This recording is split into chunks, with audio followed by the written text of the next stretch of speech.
Good morning, student. In the previous class, we have discussed about the nutrition in plants.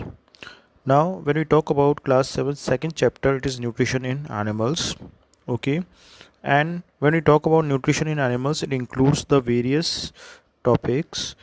In plants, we have discussed their autotrophic mode of nutrition. But in the case of animals, they are showing heterotrophic mode of nutrition. So we will be discussing about the heterotrophic mode of nutrition. Then we'll also discuss about the nutrition in unicellular and multicellular animals, how nutrition takes place. For example, in the case of unicellular, we have amoeba. So we'll be discussing about amoeba, and in multicellular we'll be discussing about humans. So then nutrition in humans are there. In multicellular, nutrition in ruminants. Ruminants are those organisms, for example, cattle are there. Gut formation takes place. So when we talk about nutrition in animals, these topics are there which we'll be discussing in this chapter. What will be our learning objective? What we'll be able to understand? We'll be able to understand about the holozoic nutrition that we will study in detail, and how tiny organisms like amoeba, single cell organisms, take nutrition, how nutrition is obtained by humans, and how digestion takes place in humans, and how do ruminants digest their food. Now, when we talk about animals, they are heterotrophic mode of nutrition. They show heterotrophic mode of nutrition. That means they are dependent on other organisms for their food. They cannot synthesize their own food and depend on the other organisms to obtaining it. The food consumed by the animal is in the form of complex matter which does not provide instant energy. It needs to be broken down. That means they take complex food. Okay, this complex food is converted into simpler form, and there are various steps which are involved. Okay, and then in the soluble form we obtain this particular food, and then it is utilized. This type of nutrition is known as the heterotrophic mode of nutrition. Now, when we talk about the nutrition, okay, when we are taking the complex food particles, okay, and converting into simpler form, okay, we are heterotrophic mode of nutrition. But when we are having this form, so various steps are there. These steps are there in that is ingestion, digestion, absorption, assimilation, and egestion, and together we call this type of the nutrition is the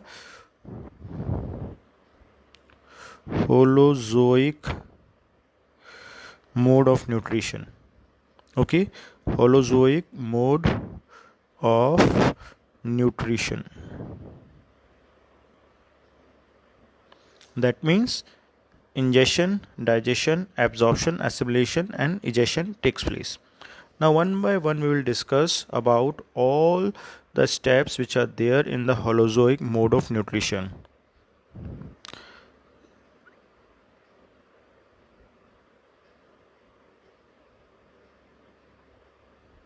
Now, first step in the holozoic mode of nutrition are ingestion. The intake of the food into the mouth or the oral cavity is called as ingestion. The mechanism of taking in food and the organs involves vary from lower to higher organisms. For example, in case of human ingestion takes place with the help of the mouth or the oral cavity. We take the complex food particles such as chapati or whatever it is there with the help of our mouth, and intake of the food particle takes place. Second step which is involved in the holozoic mode of nutrition is the digestion. The complex food particle which is there is broken down into simpler and the soluble molecules by the action of enzymes. Okay, our food particles goes into the stomach. In case of humans, there are so many enzymes or digestive juices are there. They will act on the complex food particles and convert it into the simpler one.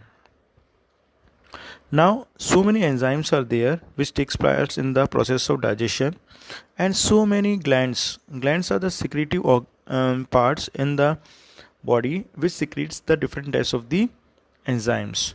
All living organisms except parasite need to digest their food before their body can absorb and use it. Parasite obtain pre-digested food from the host.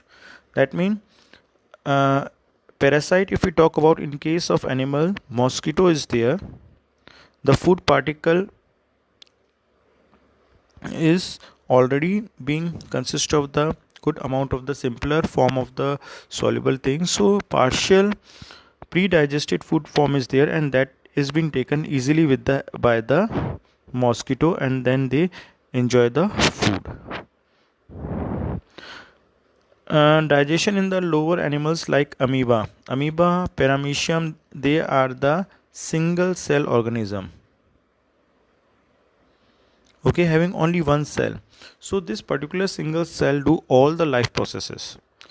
Digestion, or when we talk about nutrition, is one of the important life process of an animal. So amoeba is doing all the life processes with the help of single cell.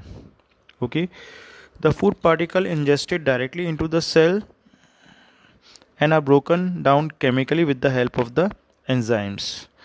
Okay, higher and more complex organisms show extracellular digestion. They have a specialized organ, while in case of amoeba, paramecium, hydra, these are the lower grade of organisms with few or single cell. Now these are having intracellular digestion, that means they don't require any special organ. So between cell only the digestion takes place. But in the case of humans, cattle, these are the organisms which digestion takes place through a specialized organ, and organ systems are there. The food never enters the cell for the digestion. Then the next step in the holozoic mode of nutrition is the absorption. Once the food is broken into the simpler form or the smaller nutrients, it is absorbed into the body or the organism for the use, because absorption is necessary. Until unless the absorption does not take place, the nutrient will not be able to reach to the cells, and our cells will not get energy. So there are so many mechanisms by which the digestion and transport of the digested food takes place. In case of the humans, the blood is in contact with that of the intestine, where complete digestion takes place, and the simpler food particles reaches into the blood through blood vessels. Okay, that means the absorption takes place, and through blood vessels it goes to the different parts of the body and give energy to the each and every cell of our body. Then assimilation. Simple molecules that are absorbed by the body are changed into substances required by the body, okay, for various function. Growth and development is known as assimilation. That means utilization of the food particles in the form of carbohydrates are there, okay, they are converted to simpler form of carbohydrate, then protein, vitamin, etc. That means utilization of these food particles will be there by the process of assimilation. Blood play a very important role. They give to each and every cell where the utilization of this particle takes place. When every cell get the energy and the things, they become so much active. That is why our body are able to do the different types of the work. And the last process in the holozoic mode of nutrition is the egestion. Elimination or throwing out of the undigested food from the body. Okay, it helps the body to get rid of the toxic and the waste which are there in the food particles. Okay, so egestion is there, which takes place after the assimilation, the undigested food particles or the leftover, okay, is thrown out of the body, and that process is known as the egestion. So if we conclude, we know that holozoic mode of nutrition takes place, okay, and it has the various steps are there in this. First is ingestion, then when we talk about the second one is digestion, digestion, then absorption, assimilation, and egestion.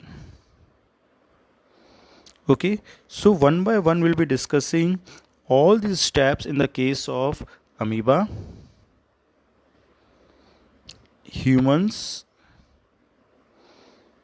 and ruminants in the next classes. Thank you.